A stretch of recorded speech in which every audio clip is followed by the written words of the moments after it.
안녕하십니까, 강동원 변호사입니다. 이번에는 그 재건축 현금 청산에서 사업비 공제, 그러니까 이제 현금 청산자가 물어야 될 사업비 분담 문제에 대해서 말씀드리려고 하는데요. 사업비 분담 문제는 사실은 뭐 재건축이나 재개발 둘 다 문제가 됩니다.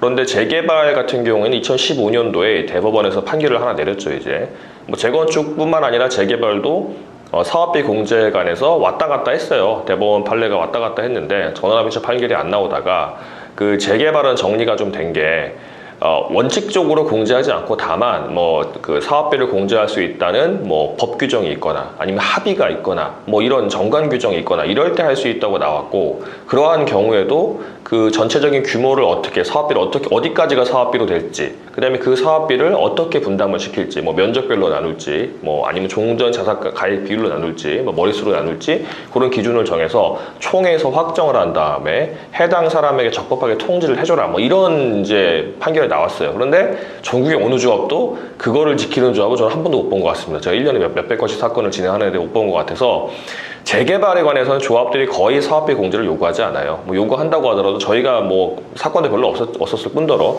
저희가 한 사건 중에 거의 대부분 다 승소를 했습니다. 이제 그래서 재개발은 사업비 공제 거의 문제가 안 되는데, 재건축은 사실 아직도 정리가 잘 안 됐어요. 그러니까 저희가 예전에도 한번 설명드린 것 같은데, 저 서울에 있는 저기 김포공항 근처에 있는 긴등마을이라는 재건축 조합이 있습니다. 거기는 상당히 사업이 진행돼가지고 이제 거의 끝나가는 상태긴 한데, 저희 의뢰인이 1심에서 그 현금 청산자였는데요. 이제 집이 2개였는데 한 15억 정도 받았던 것 같아요. 그런데 이게 사실은 저희가 20억 받을 수 있었는데 15억밖에 못 받은 게 사업비 공제가 5억이 됐었습니다. 그러니까 현금 청산자가 나가면서, 현금 청산자가 되면 이제 조합원 탈퇴로 간주가 되니까 그때까지 썼던 조합 비용을 갖다가 뭐 조합이 내부적으로 알아서 계산을 해가지고 그거를 빼고 내고 나가라, 뭐 이렇게 판결이 났었어요. 근데 저희는 그걸 받아들이지 못하고 서울고등법원에 항소를 했고, 저희가 다시 이겼습니다. 뒤집어서 승소를 했고요. 그래서 한 5억 정도 더 받았어요. 이자까지 해가지고 5억 한 몇천 됐던 것 같은데, 근데 조합이 그걸 못 받아들이고 대법원 상고를 해서 올라가 있는데, 이 지금 대법원에서 2년이 넘게 지금 계류 중입니다. 이게 지금 대법원도 고민을 많이 하는 것 같아요. 재건축 현금 청산에 관해서는 재개발 같은 그런 전환회체 판결이 없었어요. 그래서 왔다 갔다 하고 지금 현 상태도 왔다 갔다 하는데, 저희 사건 같은 게 1심에서 그러니까 사업비 공제 부분에 대해서만 한다고 한다면 1심에서 완전히 졌다가 2심에서 완전히 이긴 사건이거든요.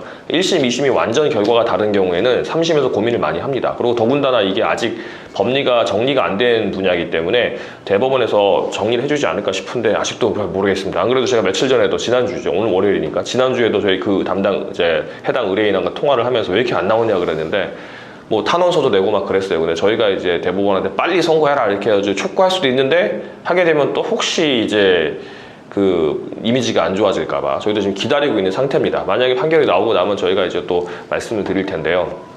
그래서 정리를 하자면, 재개발 같은 경우는 뭐 사실상 공제가 안 된다 보시는 게 맞고, 뭐 조합도 잘 이제 청구를 안 하고요. 재건축 같은 경우는 왔다 갔다 하는데 지금 대법원 뭐 전원합의체 판결을 기다리고 있다.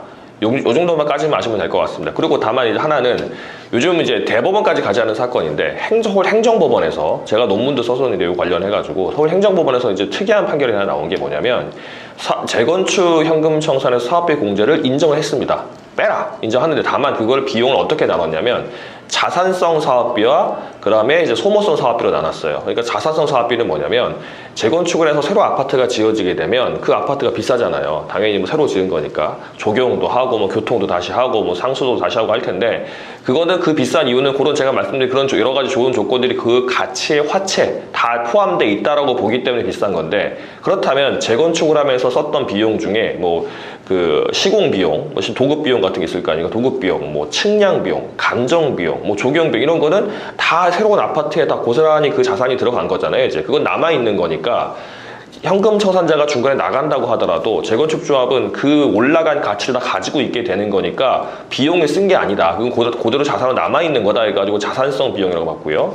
그 다음에 이제 다 없어지는 것들, 예를 들어서 뭐 재건축 조합의 사무실 임대료, 뭐 재건축 조합의 임원들 뭐 인건비, 아니 뭐가 또 있을까요? 하여튼 뭐 잘 생각이 안 나는데, 하여튼 그런 것들을 나눠가지고 그 자산성 비용은 사라지는 게 아니라 남아있는 거니까 빼지 않고 다 없어지는 비용들은 공제해라 이렇게 해가지고 제 기억에 한 10%, 15% 정도 공제가 됐던 것 같아요. 그러니까 제가 건축하는 분들 얘기를 해봐도 그런 식으로 따진다 그러면 자산성 비용 8, 90% 항상 넘어가기 때문에 소모성 비용이 10%, 20% 안 된다고 합니다. 그러면 공제하긴 하되 그런 부분만 이제 나누게 해가지고 빼니까 상당히 이제 합리적이 되는 거겠죠.